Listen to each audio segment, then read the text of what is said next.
mean, the stupid thing probably just flew into the window anyway. I don't know why you're so concerned. I mean, Our fault. It was only minutes. that's 5 minutes.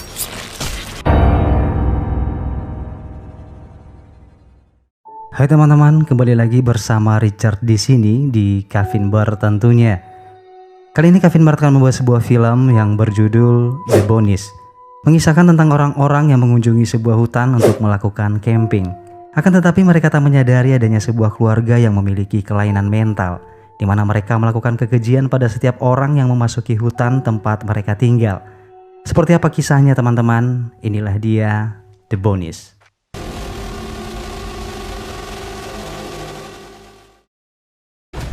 I gotta piss. Okay, well, no worries. We're about to pull. Film dibuka dengan memperlihatkan 3 orang pria yang sedang berada di dalam mobil. Ketiga pria yang bernama Marcus, Will, dan Aaron sedang melakukan perjalanan menuju ke sebuah hutan untuk berkemah dan bersenang-senang. Sebelum melanjutkan kembali perjalanan, mereka berhenti di sebuah bar untuk memesan makanan dan beristirahat.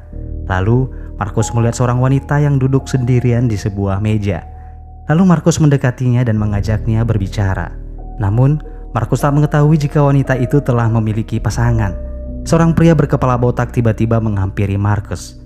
Ia merasa tidak senang melihat Marcus tengah menggodai kekasihnya. Hal itu membuat kericuan dan perkelahian di antara keduanya. Tatapan pengunjung lain tak luput memperhatikan mereka. Untung saja pemilik bar tersebut segera mengamankan situasi dengan menyuruh mereka semua untuk segera meninggalkan bar miliknya. Sementara itu di waktu yang bersamaan terlihat sepasang kekasih yang sedang dimabuk asmara. Di dalam mobil yang berlatar di dalam hutan belantara, mereka merajut kemesraan yang sudah lama terpendam di dalam sana. Namun, tiba-tiba mereka dikejutkan dengan hantaman benda keras yang mengenai kaca mobil. Mereka berdua kemudian keluar untuk memastikan apa yang terjadi. Ternyata, seekor burung menabrak kaca mobil mereka. Tanpa mereka sadari, seseorang tengah mengawasi mereka dari kejauhan, dan kemudian inilah yang terjadi. I mean, the stupid thing probably just flew into the window anyway. I don't know why you're so concerned. I mean, Our fault. It was only minutes. that's 5 minutes.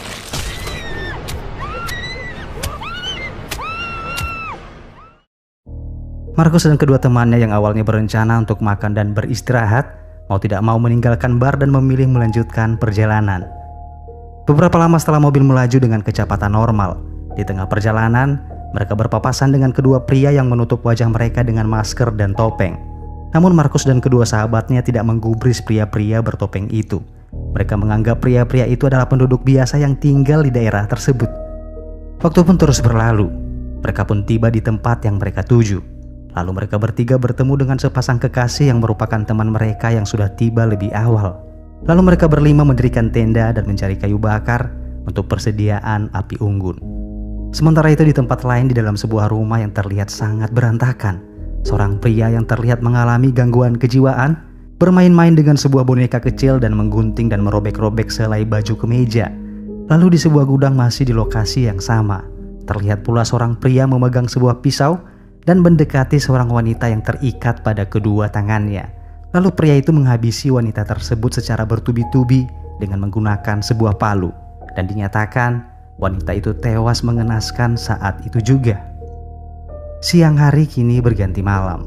Di lokasi perkemahan, Marcus dan teman-temannya berkumpul dan berbincang-bincang ditemani dengan api unggun yang menghangatkan tubuh mereka dari dinginnya udara malam. Sementara itu sepasang suami istri yang sempat berseteru dengan Marcus di sebuah bar beberapa waktu yang lalu. Pria yang bernama Jeremy dan kekasihnya bernama Hailey. Mereka bertengkar memperdebatkan tingkah laku Jeremy yang temperamen dan sangat emosional, di mana hal tersebut membuat hubungan mereka hanya diisi dengan pertengkaran-pertengkaran yang tak seharusnya mereka perdebatkan.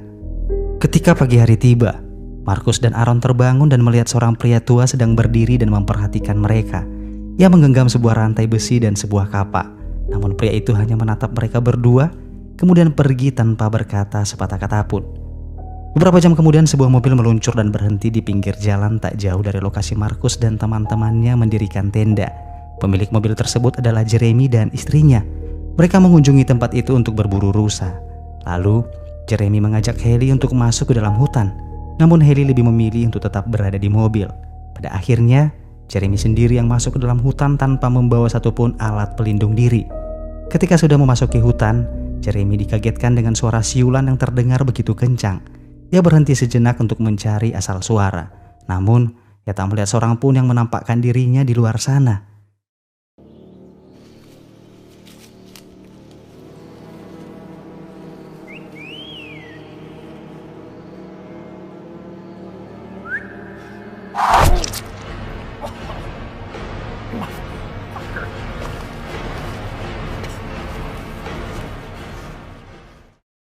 Anak panah yang menancap dan menembus punggungnya membuatnya tak dapat lagi berlari dengan normal. Ia hanya bisa terus berusaha berjalan tertati-tati menuju tempat sang istri berada. Ia berteriak sekencang-kencangnya memanggil istrinya, namun usahanya tak dapat didengar oleh Hailey. Tentu saja Hailey sedang menggunakan earphone dan tak dapat mendengar teriakan suaminya. Hingga pada akhirnya Jeremy pun harus tewas mengenaskan, dibantai oleh pria misterius tersebut. Setelah beberapa saat Hailey mulai menyadari suaminya tak kunjung datang. Pada akhirnya, ia pun menyusul masuk ke dalam hutan. Hailey terus berjalan memasuki hutan sambil sesekali meneriaki dan memanggil nama suaminya. Namun tak ada sahutan. Hingga tak berapa lama Hailey melihat sebuah topi yang tergeletak di atas tanah. Hailey tak asing dengan topi itu. Itu adalah topi suaminya. Namun darah yang membasahi dan mengotori topi membuat Hailey ketakutan setengah mati. Ia merasa sesuatu telah terjadi pada suaminya. Bahkan lebih dari itu, ia merasa nyawanya akan ikut terancam. Pada akhirnya Hailey pun harus meninggalkan hutan itu tanpa sang suami. Namun ketika ia baru saja tiba di depan mobil, niatnya untuk kabur harus berhenti ketika salah seorang pria bertopeng menghentikan langkahnya dan menculiknya. Di tengah pinggiran kota, pria gemuk misterius pembawa rantai mendatangi seorang sheriff, Sheriff Marty. Sheriff Marty dan pria tambun itu terlihat sudah saling mengenal sebelumnya. Sheriff terlihat kesal pada pria tambun tersebut. Walaupun demikian, Sheriff mempersilahkan pria tambun itu untuk mengambil apapun yang ia inginkan, asalkan pria tambun itu segera meninggalkan tempat itu tanpa melukai dan merugikan siapapun. Sementara di perkemahan, Marcus dan teman-temannya memilih untuk berpindah lokasi, karena di lokasi pertama mereka merasa mengganggu kenyamanan penduduk setempat yang tinggal di dekat hutan itu. Akhirnya, mereka harus memilih tempat yang agak jauh dari pemukiman warga. Di tengah perjalanan, Casey pamit kepada teman-temannya untuk buang air kecil. Sambil menghisap sebatang rokok, ia pun terus berjalan mencari tempat untuk buang air. Namun tiba-tiba dari belakang, salah satu pria psikopat bertopeng mengayunkan kapaknya, hingga membuat Casey tewas saat itu juga.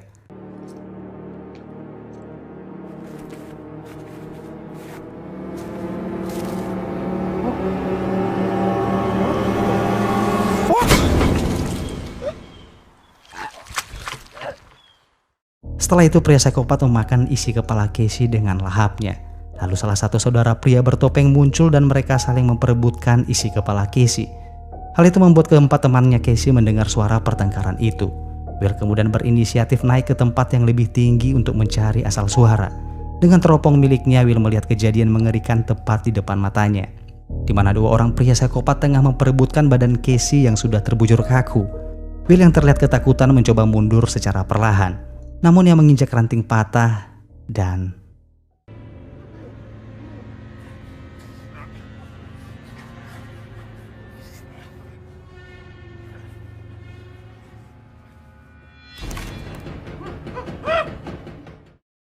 Will berteriak mengajak teman-temannya untuk segera berlari meninggalkan tempat itu.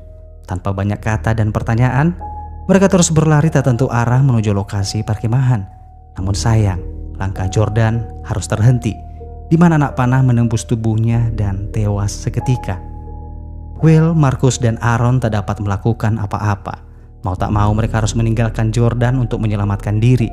Sesampainya mereka di tenda, Aaron terlihat histeris dan terlihat sangat panik. Sementara Will dan Marcus mencari kunci mobil yang tak tahu berada di mana. Tak berapa lama keberadaan mereka diketahui oleh salah satu pria psikopat bertopeng dengan memegang busur panah yang mendekat ke arah tenda. Lalu Will dan Marcus mencoba untuk bernegosiasi. Mereka berharap pria bertopeng itu mengizinkan mereka untuk pergi dengan memberikan sejumlah uang. Namun harapan mereka sia-sia. Tak ada jawaban dari pria itu. Hingga salah satu pria bertopeng lainnya menyerang Marcus dari belakang dengan sebuah pisau. Dalam keadaan genting, Marcus menyuruh teman-temannya untuk segera pergi dari tempat itu dengan merelakan dirinya dibantai oleh kedua pria tersebut.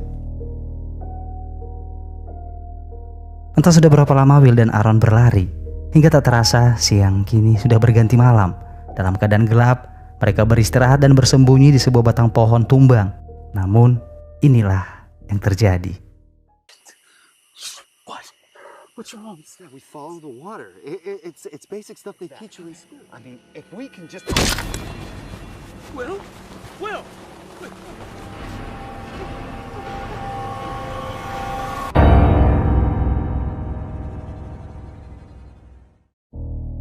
Sementara itu ayah Hailey mendatangi kantor polisi yang melaporkan kehilangan anak dan menantunya pada Sheriff Marty, di mana Jeremy dan Hailey pergi meninggalkan rumah untuk berburu rusa.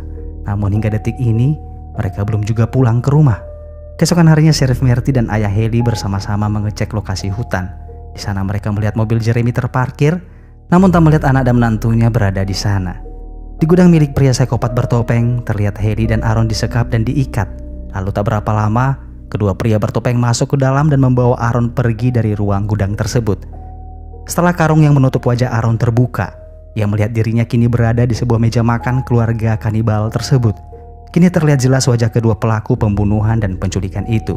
Di ujung meja terlihat seorang wanita yang merupakan ibu dari pria-pria gila itu.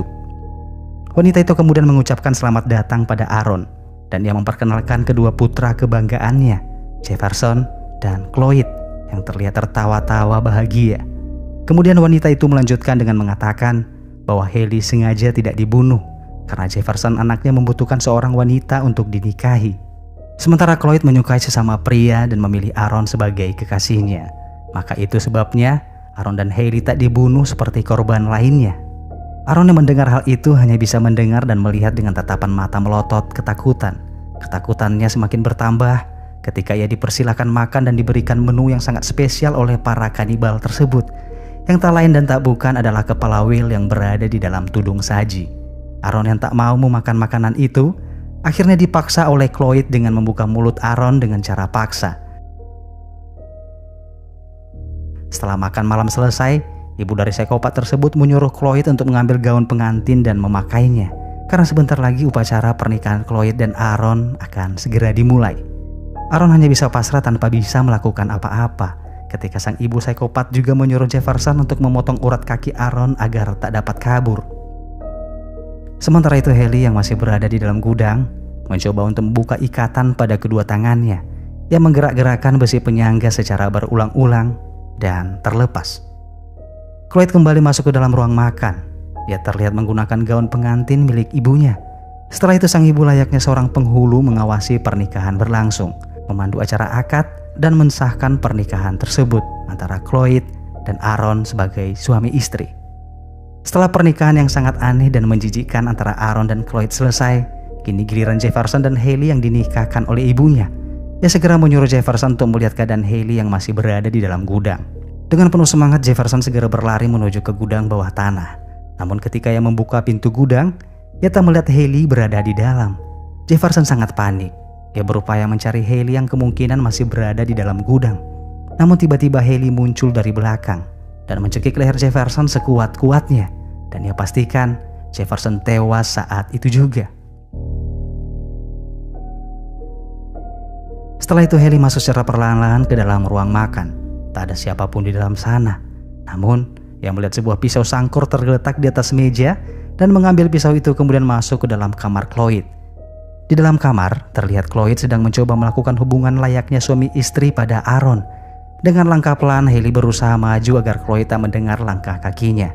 Namun sayang, Cloyd mengetahui keberadaannya. Tanpa mengulur-ngulur waktu, Hailey maju dan menyerang Cloyd dengan pisau yang ia genggam. Namun lagi-lagi sayang, pisau itu terlepas dan jatuh ke lantai. Cloyd mencekik leher Hailey dengan penuh amarah. Melihat keadaan yang sedang genting tersebut, Aaron melihat pisau yang terjatuh di lantai. Ia mengambil pisau itu dan menusukkan tepat mengenai perut Cloyd. Dengan kesakitan, Cloyd berteriak dan kemudian kabur. Setelah melepaskan ikatan pada tangan Aaron, Hailey kemudian pergi mencari Cloyd yang saat ini sedang kabur dan bersembunyi. Di dalam hutan, Cloyd terlihat mulai lemah kehabisan darah. Ia terus berjalan memasuki hutan. Hailey yang berhasil menemukan keberadaan Cloyd kemudian menghunuskan pisaunya dan menggorok leher Cloyd hingga tewas saat itu juga. Sementara di dalam rumah, Aaron berusaha keluar dengan kondisi kakinya yang tak dapat ia gerakkan. Kakinya yang terluka parah membuatnya harus merangkak dengan kedua tangannya. Usahanya tak berjalan dengan lancar. Ibu dari psikopat tersebut kini berada tepat di belakangnya. Wanita gila itu memukul Aaron dengan penuh amarah karena mengetahui kedua anaknya kemungkinan sudah tak bernyawa lagi. Hailey melihat kejadian itu. Dengan perlahan ia mendekati wanita tua tersebut. Akan tetapi wanita itu sadar akan keberadaan Hailey yang berada tepat di belakangnya. Secara refleks ia berbalik dan memukul Hailey dan mencengkeram tubuh Hailey dengan menggunakan kedua tangannya. Hailey yang tak dapat lagi melakukan penyerangan, dengan terpaksa ia menggunakan mulutnya menggigit leher wanita tua itu. Wanita psikopat itu meronta-ronta kesakitan dan tak lama kemudian ia tewas kehabisan darah. Setelah itu mereka berdua meninggalkan hutan itu. Aaron berjalan dipapah oleh Hailey. Hingga tak berapa lama mereka ditemukan di pinggir jalan oleh Sheriff Murty dan ayah Hailey.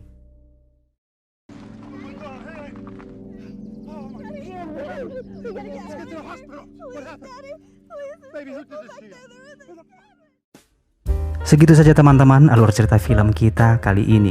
Terima kasih banyak buat kalian yang sudah menonton alur film ini sampai selesai.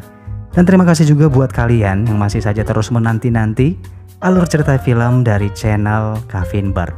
Saya pamit dan bye.